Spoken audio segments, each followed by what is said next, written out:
2 years back, my dad retired from his position as CEO of the lab equipment business that he had established.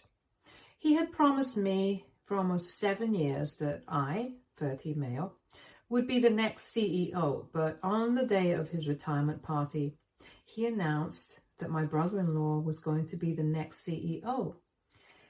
It came as a huge shock to me because I was the one who had organized that party and I had absolutely no idea that this was going to happen.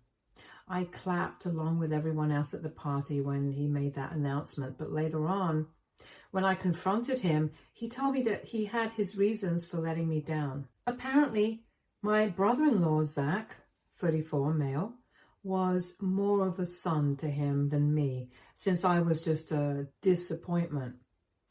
Let me just tell you guys that Zach had only been involved in the business for about a year at the time, whereas I had given 7 years of my life to the company. We had known Zach for a long time, since him and my sister, 33 female, had been together for almost 5 years and had been married for 2 back when my dad retired. I had worked with him and he was a good guy from whatever I had gathered, but I still couldn't come to terms with the fact that my dad thought this guy was more of a son to him than his biological son. When I asked him to elaborate how exactly I had disappointed him, he said the most asinine thing that I could imagine. And it was then that I lost all respect that I had for my father. He told me that it was a very difficult decision for him to make, but eventually he would have to do what was good for the company. And somebody as mentally weak as I would never be able to be a good leader, which is why he had passed me over to choose Zach to take his place, since my dad believed that Zach had more qualities like my father than I did. By calling me mentally weak, he was referring to the fact that I had been diagnosed with a general anxiety disorder, and I had made the mistake of telling my family about it a couple of months before my dad retired.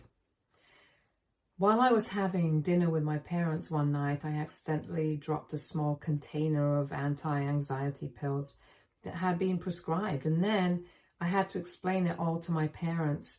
My mother was quite fine with it, but my father is not exactly a huge believer of the importance of mental health. He thinks that being tough is the solution for everything, and after I told him that I had anxiety, he started having less faith in me.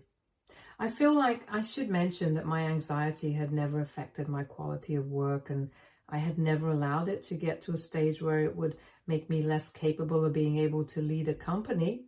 And I'm pretty sure that a lot of people in upper management positions probably do deal with anxiety.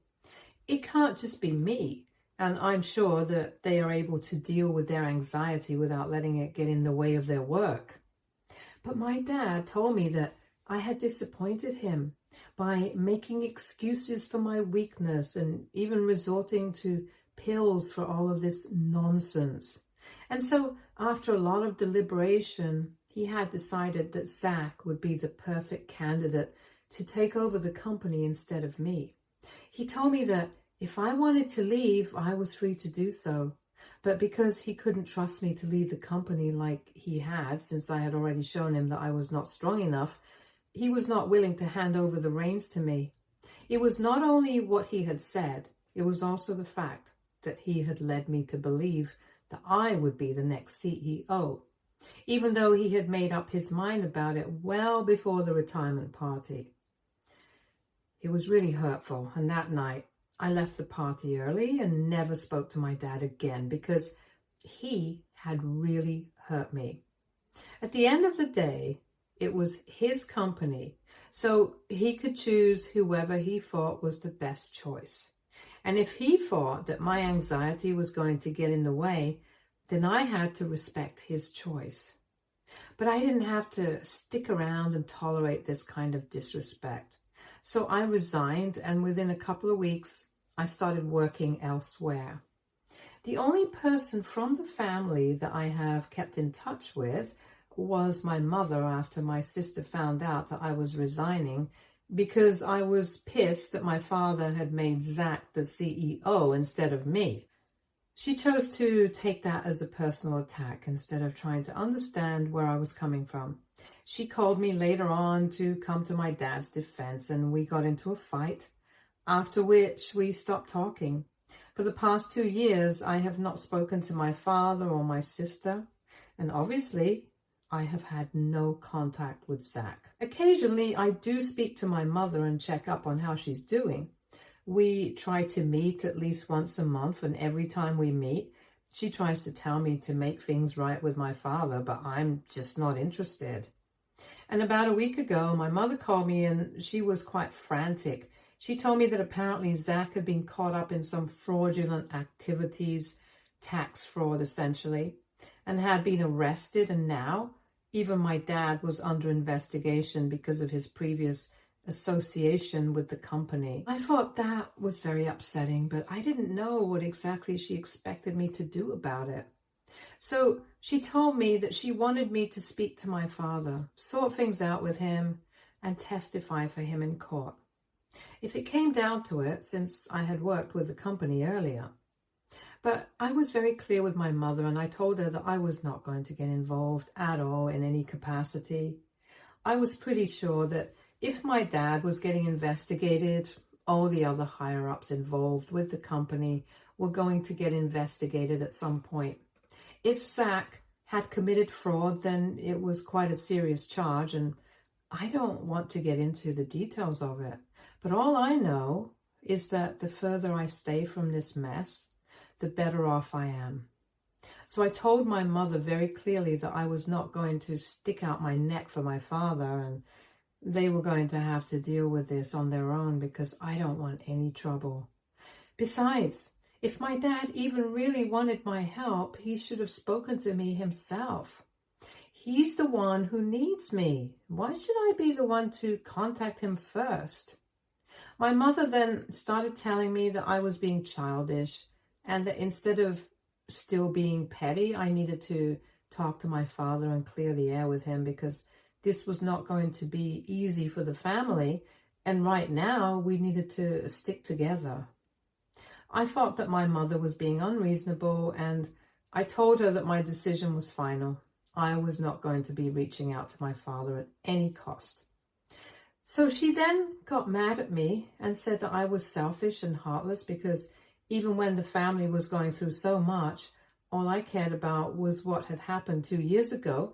And I think that was a really insensitive thing to say to me, because if she had been in my position, she would have felt exactly how betrayed I had. And she also wouldn't have been able to move on from that so quickly. She would not have been able to forgive my father if she had been in my position, getting passed over for a position that you had worked so hard for almost 7 years for something that was completely out of your control. It's ridiculous to expect me to forgive him, especially when my father has never even pretended to be apologetic for what he had done to me. I don't think anybody can forgive a person who is not even sorry in the first place. So my mother and I just kept arguing for a while. Eventually, I just told her that this is probably karma for screwing me over, and whatever is happening with Zach and my father right now, they completely deserve it. Then my mother went silent, and after a while she hung up. I felt bad for saying it, so I was going to call her back a couple of hours later, but then I realized that she had blocked me. And now I feel super guilty about what I said. So AITA for saying that my dad was probably facing his karma because he had passed me over to be the CEO. Update 1. Hey everybody. It has been 1 week since my mother blocked me, and I haven't been able to get to her so far. I'm trying not to feel bad about it, but honestly, there's not much that I can do. She was the only person who was still in touch with me for the past 2 years, and without her, I feel really lost and alone. Obviously, I do have my friends to fall back on, and they are all here for me. But she was the only person from my family who was looking out for me, and now I don't even have her. It's quite difficult coming to terms with this, and I really want to reach out to her, but I'm still going to maintain that I have not done anything wrong. I don't think that I said anything out of line because I really do think that this might be karma for kicking me out of the company over something that I had absolutely no control over. Yes, I do have an anxiety disorder, but like I said, it's not crippling. It does not affect my leadership qualities. It does not affect my ability to work as well as everyone else. And it certainly did not make me a disappointment like my father said. Whether people like it or not, words carry meaning. And what he had said to me on the night of his retirement party has stuck with me for the past 2 years. His primitive attitude towards mental health and its importance seriously messed up my self-esteem for a good couple of months, and I kept doubting myself, rethinking every decision that I had made so far, and I felt like an imposter even in my new workplace. It took me a lot of time to get over that, and even now I'm currently in therapy because there are a lot of unresolved issues that I'm dealing with. However, it has never once affected my ability to work, and I'm one of the best employees at my workplace. Something my bosses keep reminding me of since they plan on promoting me pretty soon. So I really do think that my dad messed up big time. And if my mother can't see that, it's not my fault. It just sucks that she's choosing to take my dad's side on this instead of telling him to suck it up and apologize to me. I can't understand why she thinks that I should be the one to make amends first. But one thing is for sure, I'm not doing jack for the family until they tell me that they are sorry for everything. And they have to say it like they mean it. I'm not going to be used again for their personal gain. Update 2. My sister came by to visit me today, and it was very tense because she was hysterical. She just wanted me to help her out since her husband was in huge trouble. But honestly, I don't even know what they expect me to help them out with. My hands are tied here. This is a federal crime, and I don't think I can do anything to help them out. She looked like she was in a terrible state, which is why I had invited her in. And I tried to be kind to her to the best of my abilities because I'm not heartless. I can't just slam the door when somebody is suffering so much. Anyway, she just kept crying on my shoulder and kept telling me that she had no idea that any of this was happening. And if she had, she would have put an end to it immediately. She told me that she's really worried about what's going to happen with him, and she wants me to use my connections to bail him out. But I told her that unfortunately, I don't have any such connections that would prove to be useful here. But she then told me that our father had said that in the company I'm working in currently, one of my bosses is married to a federal judge, and he was hoping that maybe I could speak to my boss and do something for them. She even suggested that they would be ready to pass whatever amount it took. But they just wanted me to put them in touch with my boss and by extension, his wife. I thought that was pretty out of order even for her to ask, let alone expect me to do that. I instantly said no, and I told her that I would appreciate it if she left me alone because I thought she had come by because she wanted my emotional support. But this was something that I was not going to encourage or even entertain. And I was saying no for multiple reasons. The main one being I did not want to bring this up with my bosses and have them associate me with a family of frauds. More importantly, I had my personal code of morals and ethics as well. And I did not wish anything bad for my sister, but if Zach had actually committed tax fraud, then I didn't want to be caught up in a scenario where I was trying to help him out and influence the situation in his favor. At this point, it was not even anything personal against him. It was just that I did not want to get involved, and the most that I could do for them was be there emotionally. But apart from that, it was crazy to expect me to go to such lengths. When I said no and asked her to leave, my sister started sulking and said that she couldn't believe that I was still holding a grudge against her husband for something that was not even his fault. I tried to explain to her that this was not about that, And as a matter of fact, I had never really blamed him for what had happened with my father. It was my father's decision to give him the position instead of me and allow him to take over the company. And if I was in his place, I probably would have accepted that position as well without thinking about who actually deserved it. So yeah, maybe I resented him a little bit, but I didn't hold it against him, and I definitely did not hold a grudge against him.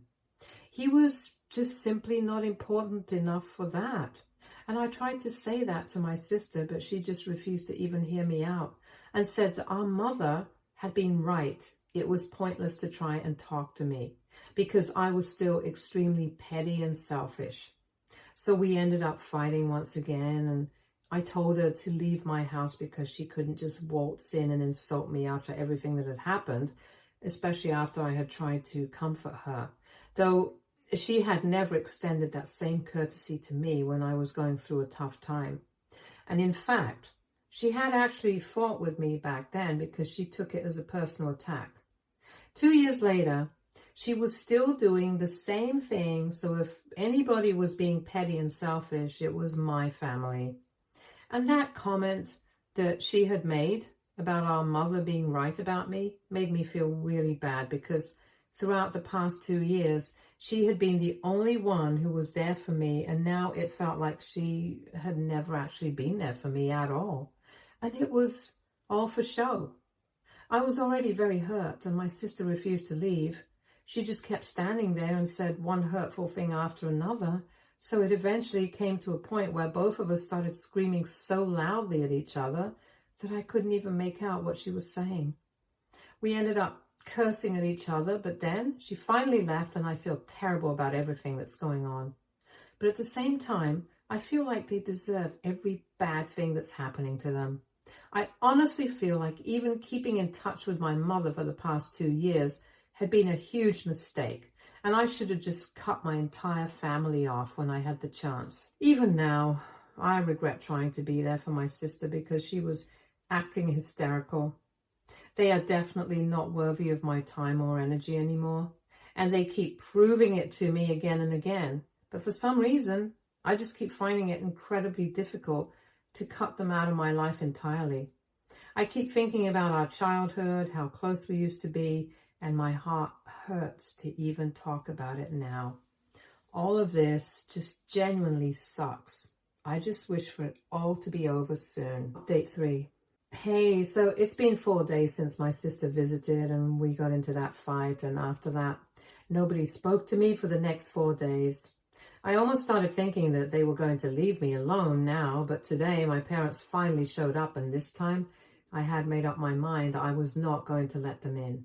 I had already made the mistake of letting my sister in last time, and then we all know how that ended, so I was not going to repeat my mistake. They were standing outside the door, and I told him to leave because I really didn't think that I had anything to discuss with them. And they couldn't possibly have anything new to say to me that they hadn't already said, so we could just not waste each other's time and let this be. But my dad said that he was not here to ask me for any sort of help, but he was actually here to apologize to me because after a really long time, he had realized that he had done the wrong thing. He told me that he had screwed up in the worst possible way, and he knew that nothing that he said at this point was ever going to make it better, but the least he could do was at least try to talk to me and let me know that he was really sorry for all of this. And I have got to tell you guys, that really took me by shock because I really was expecting him to show up and start yelling at me or something. We haven't spoken to each other after the night of his retirement party, and I still remember that he had called me a disappointment, and I don't think I'll ever forget. That was all that I was thinking about while he was apologizing, and when he was done talking, I told him that I was really thankful that he had come all the way here to apologize to me, but it isn't that easy for me to forgive him. He can't just apologize and expect everything to be fine just like that, especially when we haven't even interacted with each other in the past 2 years, and he has never made an effort to talk to me either. So I told him that I needed my time, and even then, I wasn't sure if I would ever be able to bring myself to forgive him. It wasn't even the fact that he had screwed me over 2 years back that was bothering me even now, but the fact that it took him 2 years and so much trouble to realize that he had not done the right thing and to finally come and talk to me. And that's what made me feel really sad. Even after that, I was just waiting for him to get mad at me and start yelling. But he just said that he was ready to wait for me to come around, and even if I decided never to speak to him again and did not forgive him, he would be fine with that as well. He said that 2 years back he had made a very stupid decision, and it was not that he hadn't taken my mental health seriously, it was that he had taken it a little too far. He explained to me that his father and all the men in his family had always been really rough and tumble, and he had been raised the same way. He had been raised to believe that what we had to do to get through life was just to fight, and everybody who claimed they had anxiety or depression or whatever, they were just weak, and they were making excuses for themselves and their weakness. And so when he found out that I was taking anti-anxiety pills, he started thinking that maybe I was not up to the task of leading the company. And he had built this business from scratch, so he couldn't afford to let that go to waste. It was his fear and paranoia that got to him, and he made the worst decision that he could have possibly made, which has led him to this situation. He then told me that after we stopped speaking, he was really mad at me and resented me for a couple of months, but then he started second-guessing himself and started reading more and more about anxiety and how it functions. And a couple of months ago, he started feeling like he might have some symptoms himself as well, and he was planning on reaching out to me to try and make things right, but then this fiasco with Zach came into light, and he was not able to do that. After he told me all of this, I felt really weird about the situation, and I still don't know how to feel about any of this, but at the very least, he has apologized to me. I know that after 2 years, it's not much, but to me, it means a lot. I don't know if I will be forgiving him anytime soon, and I really don't know if this apology was real or not, but I'm willing to at least think about it and give it a chance. For now, I just told him to go back home and I would contact him if I felt like it. And he respected that and went back after that. As for my mom, we didn't really get the opportunity to speak much today. She did apologize to me in the beginning for her behavior as well, along with my father. And towards the end of my conversation with my father, she told me that she was ready to wait for me to forgive her. She said that she might have reacted a little too quickly and a little too harshly instead of trying to understand what I was going through. She also said that she had spoken to my sister, and she also wanted to apologize to me on her behalf because she also thinks that she has treated me really badly in the past, but I don't think I'll be counting that as a real apology. My sister is an adult. She's a grown-up, and she can speak for herself if she wants to. If she wants to apologize, she's going to have to come to do it herself, and I can understand that she's just trying to deal with everything to do with Zach right now. But that's still not an excuse to behave with me the way that she did the last time that she visited. Anyway, the point is that most of my family members have apologized to me, and now it's up to me whether I want to accept the apology or not. I'm not going to lie. It's going to be a very difficult decision to make. I've spent 2 whole years of my life without any contact with any of these people, from my mother, of course. And even with her, things are pretty dicey right now. On one hand, I really want to forgive all of them and move on with my life because I don't think resentment is going to take me ahead. If I don't forgive them, these things are just going to keep running in my mind endlessly, like it has been for the past couple of years. And I really don't want that. On the other hand, I don't know if forgiving them and letting all of this stay in the past is the right thing to do. I'm just really confused about what to do right now, if I'm being honest. I miss my family terribly, and all of this is messing with my head. I know a lot of you might be thinking that they are only doing this because they are in trouble right now, but I've already made it very clear that I cannot help them. And even if I could, I wouldn't. It's a matter of principles for me, and I'm not going to change that for anyone, no matter what. So if that's what they're hoping is going to happen, they have already set themselves up for failure. And in case that's not on their minds and they are genuinely trying to apologize to me and repair our broken relationship, then that just complicates things even more. I guess I'm just going to have to sleep on it for a couple of days, and then I'll think about what I want to do. I'll keep you guys updated. Update 4. Hey everyone, I was able to log in here almost 4 months since I got really busy in the middle. Why that happened, I'll come to that later. Anyway, last time that I posted an update, my parents and my sister had just apologized to me.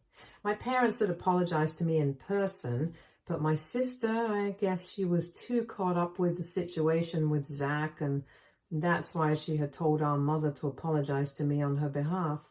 She visited me a couple of weeks after that and apologized to me in person as well.